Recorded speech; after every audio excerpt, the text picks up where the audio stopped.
So, for bark grafting, we have a piece of wood, right? See right here, we have the layers. So it would be what we would see inside the piece of wood. It's represented by the banana in this case. We have the bark represented by the peel, and the actual wood itself represented by the banana itself.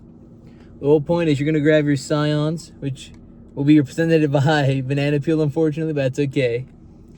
The point is to get them in between the bark and the wood and the little cambium layer, which is a layer made up of living cells. To do this, you're gonna grab a knife. Just very carefully here, I'm just gonna indent it into what would be the wood typically, enough to leave room open to just wedge the scion in, right? Once wedged, do that a couple more times. Depending on how many you have. I'm gonna do 2 in this case. I wanted to do 3. I'm gonna stick to 2 this time around. So you got that. Grab some tape if you have it. Have some tape right here. Typically to grab it to secure it in place. If I can hopefully, oh god, if I can hopefully, there we go. Just to secure them in place, make sure they don't fall out.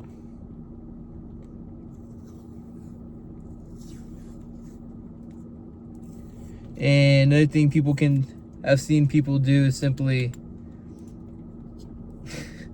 alright, that one fell out, it's fine. Just, it's not mandatory, but you could just carefully cut would be a bud off or 2.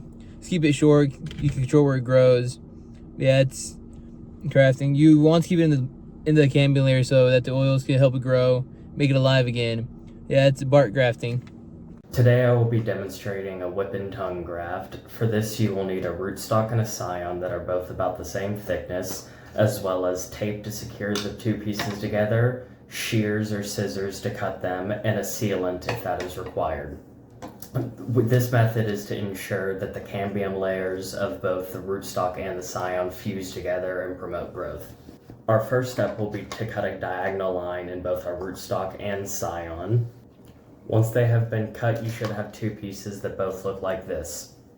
Our second step is now to do the tongue cut, which will be a downward cut straight through about halfway through our original cut. We will once again do this on both the scion and the rootstock.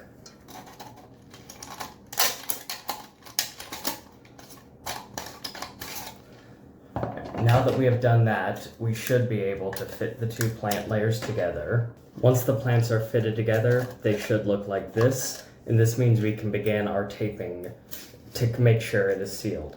To do this, just tightly wrap tape all the way around it.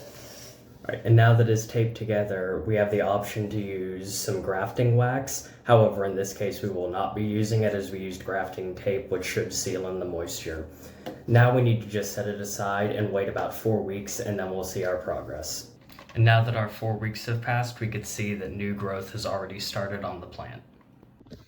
For this project, I'm doing cleft grafting, which is a method of joining a scion, which is a small branch, onto a rootstock or a larger branch of a tree. For this, you should need rootstock, scion, wax grafting, and scissors. So what you do is you prepare your rootstock by cutting a small split in the middle of it, like so.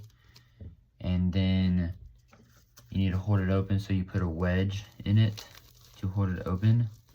And then you pick your scion wood and cut 2 buds from it, like so. You cut into a wedge shape, and then you just insert it into the rootstock.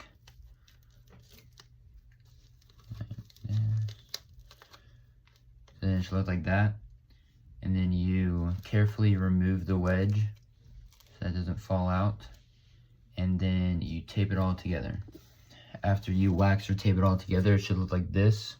And you do this to prevent drying. And then in a few weeks, it should start growing. And that is how you do a cleft graft.